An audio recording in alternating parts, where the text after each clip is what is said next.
When I saw this was happening, guys, I immediately had a smile on my face. This morning, Vivek Ramaswamy goes on CNN and, shockingly destroys Don Lemon and basically forces Don Lemon to play the race card and say, well, you're not a black man, so you don't know, which obviously makes no sense if you're having a debate with someone. That's just like how do I debate you if all you're going to say is you don't know because you're not that race? Of course, this whole thing is really funny because Ramaswamy himself is an Indian American. He is a minority as well. But guys, let's be honest, all of these liberal news organizations are going to learn really quickly, hey, this guy's about 100 times smarter than us. He knows more than us, and we're just going to end up looking really dumb if we debate him. So let's stop having him on. I actually think at this point, right now, if CNN wants a Democrat to win in 2024, which obviously they do, CNN's smartest strategy would actually be to have Donald Trump go on CNN because I think for them, they need to have Trump win. You've got guys like Vivek Ramaswamy, Ron DeSantis, both younger, both just so impressive. Listen, I understand people like Trump, but we got to get over this whole Trump thing. I mean, Trump is releasing NFT cards. He's saying DeSantis is losing to Disney. It's just so ridiculous with Trump at this point. But Vivek, I mean, listen, think about this. Don Lemon, when you have black skin and you live in this country, then you can disagree with me. Don, you're having a political debate. How can I debate you? Think about it. Vivek is a minority. Imagine someone like me who's a white male trying to debate Don Lemon. I couldn't do it. If I beat him in a debate, he would just immediately say, you're not black, your opinion is invalidated. This whole thing is just so ridiculous. You can't be playing the race card when you're in a debate with someone. Obviously Vivek, Republican, CNN, very liberal. Don Lemon himself, very liberal.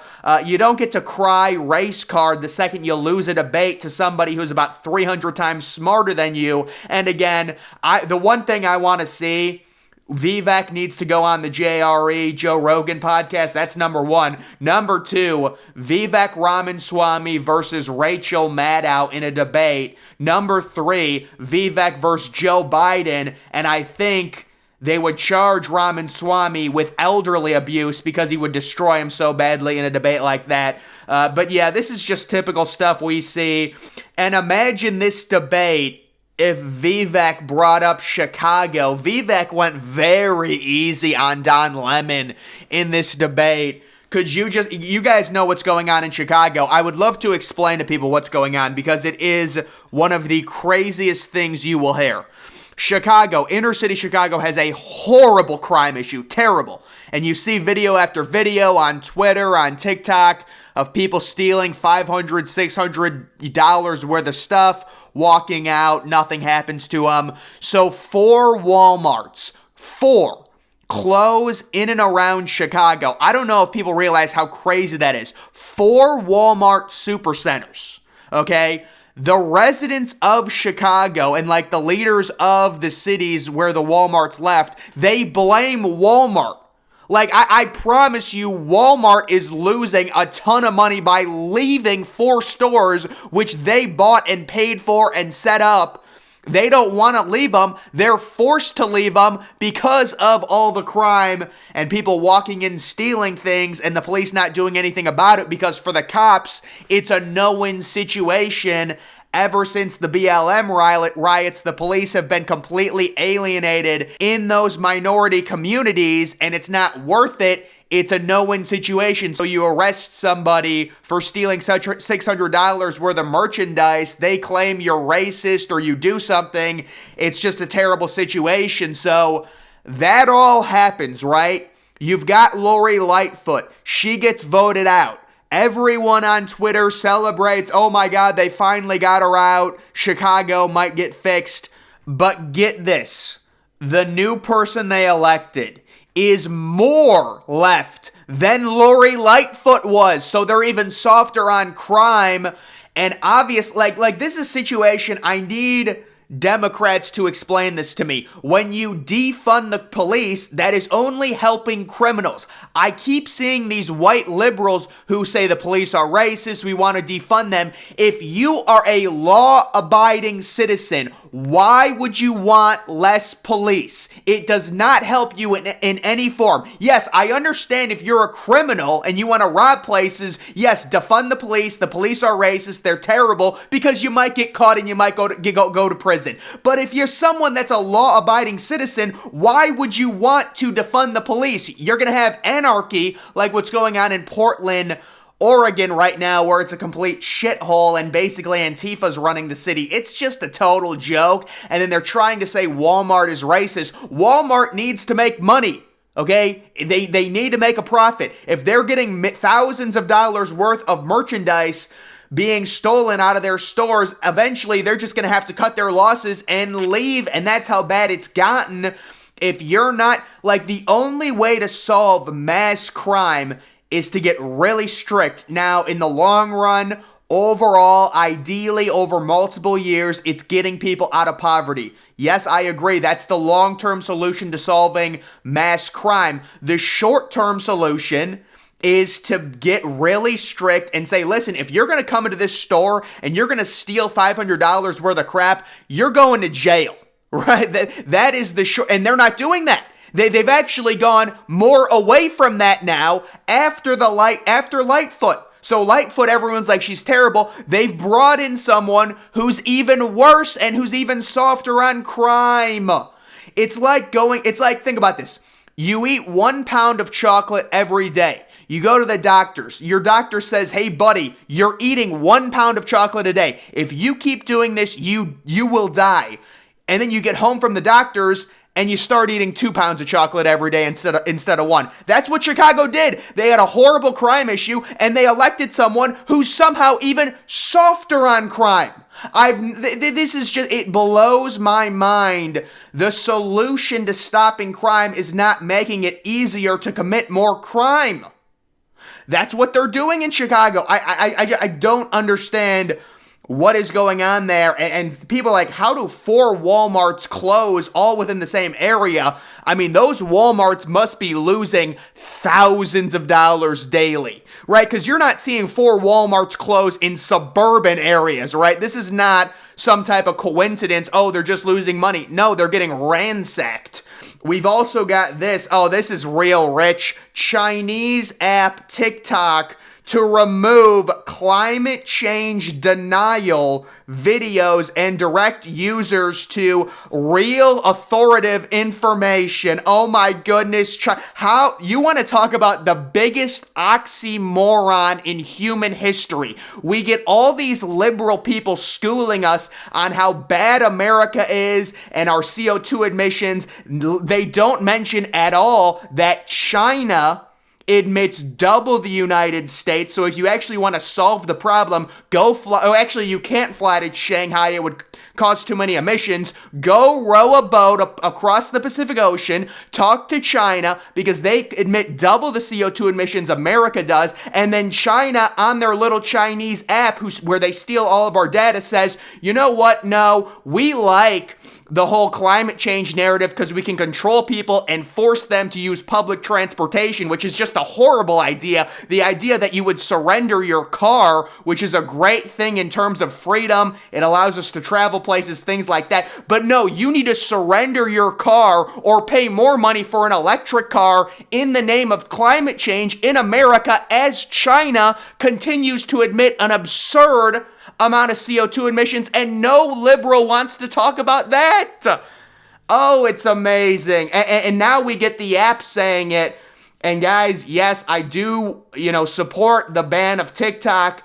But at this point, the issue is if they're going to throw in a bunch of crap and say, oh, if you use a VPN, we're going to charge you with a crime, you can't support that. So listen, we originally supported the ban of TikTok, but if you're going to throw in stuff to try and make the government more powerful over, what's going on the internet, it's just not going to be supported. Ideally, there would be a bill and it would say, we're going to ban the app TikTok. That's it. And if people use VPNs, it's a free country, whatever, but at least It'll be harder to use TikTok, and the little kids probably don't know how to use VPNs or anything like that. They wouldn't use them. And you would get a lot less of a user base in America with a TikTok ban. But if you're going to bring in a bunch of other crap like they talked about doing in that bill, no one's going to support that, but that's just hilarious. And then, boy, you want to talk about the young kids? Gee, I wonder why 90% of 18-year-olds who vote in elections are liberal. Is it because 18-year-olds are geniuses? Hell no. It's because they're indoctrinated and they've got all their professors are alt-left. Let's take a look at this. Actual quiz question at Texas University. Which group is most likely to violate others' rights with violence, deceit, irresponsibility, and lack of remorse? And the quote-unquote correct answer is wealthy white men. I can promise you, whoever this professor is, I've got about 40 different graphs that will 1,000% completely disprove it, but of course they try and explain that the way this all works is white men have the power, so even if you're a minority race and you have a lack of remorse, if you commit a crime, it doesn't matter. The white men have all the power, so they're the only ones that can be irresponsible, that can commit violence because they have power, right? It's the same thing with racism. These people are so dumb. There were people that were saying, if you're black, you can't be racist. You don't know what the definition of racism is if you think that. It has nothing to do with status or power. Racism is being biased against one particular race. If you're black, absolutely, you can 100% be racist, but it's just completely ridiculous. And it's like, so this is the other thing that's very troubling. In America, we have a situation where you've got, around 40% conservatives, 40% liberals, 20% somewhere in the middle. Listen, it's just my ballpark. It's not exactly accurate, but it's something like that. And then you have the people teaching these kids, about 90% of them are liberal. How does that make sense? How does that make any sense? See, that's not really equal there, is it? And then all these kids, like 23-year-old, 22-year-old kids, kids my age, you try and talk to these kids, you can't get 2 sentences out of them before they go to a CNN talking point because they're just being told all this stuff by their alt-left professor and really all that college campus vibe. It's all leftism. It is crazy. So that is the current situation. Vivek goes on CNN. I was just literally, guys, before I even saw this clip, I was laughing because I knew it was going to be really bad. And then Vivek talks about it in a Twitter video, and he's like, listen, we need to go into places like CNN, in MSNBC, I hope is next, and just talk some sense into these people and really just let them expose themselves. See, Vivek is smart enough to where these people are going to melt down just by themselves, and that's exactly what Don Lemon does. Don Lemon was able to realize about midway through the interview, okay, this guy's about 300 times smarter than me. He knows way more about everything than me. How do I try and flip this interview and not get completely crushed? Let me say, you're not a black man. You don't know what it's like. Well, Don, how are we going to accomplish anything? If you really want to use that as your argument, no one's going to be able to argue with you other than black men, right? So it's like, it just makes, it is what it is. We understand, he was getting destroyed and he has to play the race card. It's not surprising. But either way, guys, Vivek, we would hope he would improve in the polls a little bit. DeSantis, we would hope he would improve as well. I really don't have anything against Trump, but just some of the stuff Trump is doing. It's like, we gave Trump his chance. We supported him in 2016, 2020. Yes, he got a raw deal with the pandemic happening right during his re-election year. I agree. We can talk about 2020 and what happened with that. Maybe it would have to be off the video. I can't talk about it on the video, but kind of the whole thing with that. Listen, I don't have anything against Trump, but I am someone who's a little bit younger, so I am going to lean towards the younger candidates at this point. But it's really not because I hate old people. I would support Trump. I supported him in 2016. It's more of just I like Ramaswamy. I like DeSantis more personally. But either way, guys, that's going to do it for this video. Make sure you follow me on Twitter. Link to that's always in the description. I'm, of course, the Depressed Ginger. Thank you for watching.